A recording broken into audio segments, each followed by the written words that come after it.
Bonjour à tous et bienvenue sur ma chaîne. Aujourd'hui, je vous retrouve pour vous montrer les supports que j'utilise au quotidien.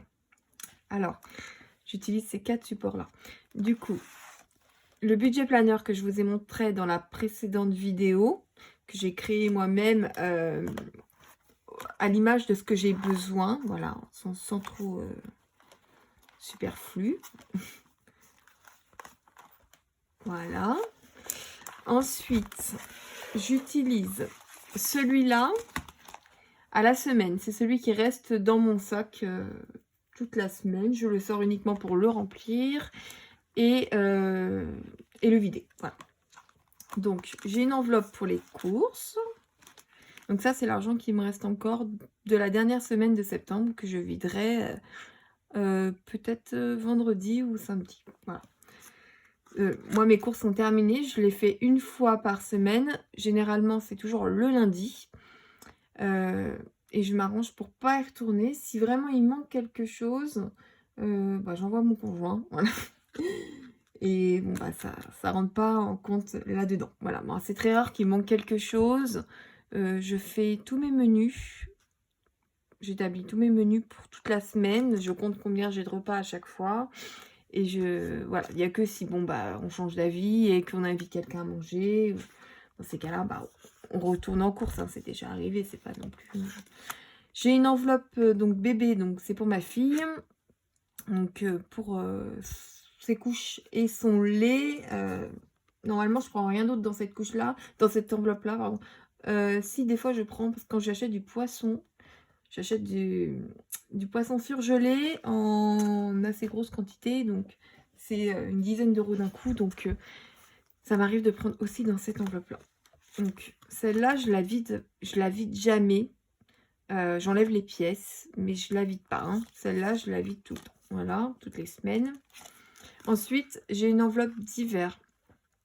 Donc, voilà, enfant. Imprévu quand je peux me le permettre. Donc, sur le mois d'octobre, je ne pourrais pas me le permettre. Donc, je vais la faire passer derrière, celle-là. J'ai mon enveloppe à moi.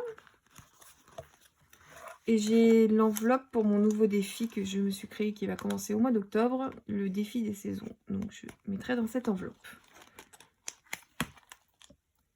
Hop. Ensuite, j'ai celui pour faire le remplissage. Donc, je me suis créé des enveloppes comme ça, où je mettrai dedans les sous pour tout le mois. Et je noterai derrière combien j'ai. Bon, en course, nous, on a toujours la même chose. On met toujours 400. Non, on n'a pas toujours la même chose. Qu'est-ce que je raconte, ça dépend. Donc, du coup, si on n'a que 5 semaines, enfin, si on a 4 semaines, on a 100 euros par mois. Par semaine, pardon. Et si on a 5 semaines, et bien malheureusement, on a 80 euros par mois. Donc pour 5 personnes, c'est très très compliqué. Après, je vais vous montrer dans une prochaine vidéo. Je joue beaucoup avec la carte de fidélité. Je fais les courses dans le magasin dans lequel je travaille. C'est un Intermarché. Alors certes, c'est pas le magasin le moins cher. Je suis totalement d'accord avec vous. Mais je n'ai rien d'autre autour de chez moi. En fait, j'ai d'un côté un Intermarché à 10 km de celui dans lequel je travaille et de l'autre côté un autre Intermarché à 10 km. Donc, bien évidemment, je vais faire mes courses dans celui dans lequel je travaille puisque j'ai plus d'avantages. J'ai un avantage salarié. Voilà, donc je joue beaucoup avec la carte de fidélité. Donc ça, je vous montrerai dans une prochaine vidéo. Donc ensuite, mon enveloppe d'hiver, mon enveloppe enfant, mon enveloppe imprévue quand je peux, mon enveloppe pour moi et je suis mon carburant. Voilà. Celui-là. Et ensuite, j'ai mon classeur épargne. Alors, on a une épargne loisir. Voilà. On aime bien aller au cinéma, au restaurant. Et j'aime bien emmener mon fils dans une aire de jeux couverte. Où il y a plein de toboggans, de trampolines et tout ça. Du coup, on prend dans cette enveloppe-là, quand il faut se faire un petit truc en famille, ou que j'emmène mon fils tout seul d'ailleurs. J'ai une enveloppe vêtements, uniquement pour les vêtements des enfants, que j'ai vidé il n'y a pas longtemps, donc c'est pour ça qu'il reste pas grand-chose. Ensuite, j'ai une enveloppe cadeau, qui regroupe tous les cadeaux, que ce soit les anniversaires, ou Noël. Alors là, on a 40 €. Donc, c'est pas beaucoup. Je l'ai vidé il y a pas longtemps. En fait, là, au mois de novembre, on va commencer la série des anniversaires chez moi. Au mois de novembre, il y a ma maman. En décembre, il y a moi, plus Noël. Janvier, il y a mon frère. En février, il y a mon conjoint, mon papa et les 2 filles de ma belle-sœur. En mars, il y a ma belle-sœur, mon beau-père. Ensuite, on aura un petit creux où on repartira en juin. Il y aura ma belle-mère et ensuite ma fille. En juillet, mon fils. En août, mon troisième enfant. Et en août, on a aussi les 2 nièces, mes 2 nièces, du coup les 2 filles de mon frère. Donc ça fait beaucoup d'anniversaires condensés au même endroit. On a juste un creux de 2-3 mois, 2 mois par-ci par-là, 2 fois.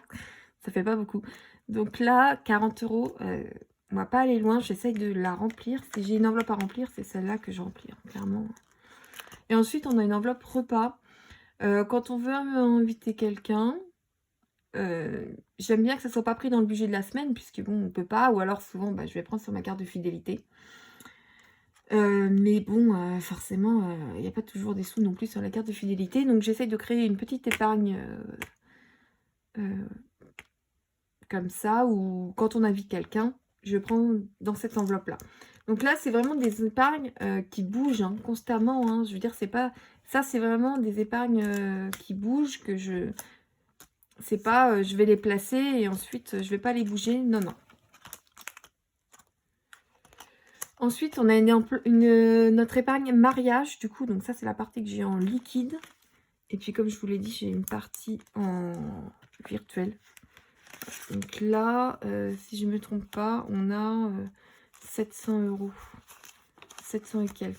100, 200, 300, 400, 500, 600, 700, 760 €. Voilà. Donc là, par contre, clairement, ce que je vais faire, je vais remplir mes enveloppes cette semaine, enfin le mois d'octobre, avec ça. Et je ferai un virement sur mon compte pour le mariage. Parce que 700 €, je trouve que ça fait beaucoup. Donc voilà. On a un budget pour le mariage, on a estimé... je vous montrerai dans une prochaine vidéo mon budget planeur mariage. On a estimé notre mariage à 20 000 €.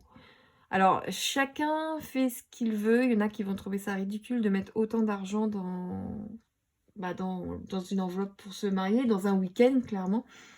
Moi, c'est un petit peu mon rêve de petite fille. J'ai attendu ça, on va dire, toute ma vie, entre guillemets. Donc, c'est vrai que je le vois, mon mariage, d'une façon, et j'ai pas envie de le voir différemment. Donc, c'est pour ça qu'on a estimé à 20 000 €. J'espère pouvoir respecter mon budget. Après, je fais plein de choses moi-même. D'ailleurs, je vous montrerai, on fera plein de choses ensemble. Tout ce que je peux faire moi-même, je le fais moi-même. Je suis très créative, j'aime beaucoup ça. Et voilà, actuellement, je suis en train de commencer, enfin, j'ai déjà commencé, mes faire-part, par exemple. Je fais mes propres faire-part, donc je pourrais vous montrer. Je les ai fait uniquement une partie, puisque bon, on a la date de notre mariage, mais vu que c'est pour 2025, je n'ai pas encore contacté la paroisse qui m'a dit qu'il fallait attendre. La dernière fois que je l'ai eu, il m'a dit on va attendre un petit peu, on va attendre début d'année 2023. Donc je le contacterai en début d'année 2023. Une fois que j'aurai l'horaire, tout ça, je pourrai fixer. On a déjà choisi notre lieu. Donc voilà, c'est des choses qu'on pourra voir ensemble. Je vous montrerai, il n'y a pas de souci.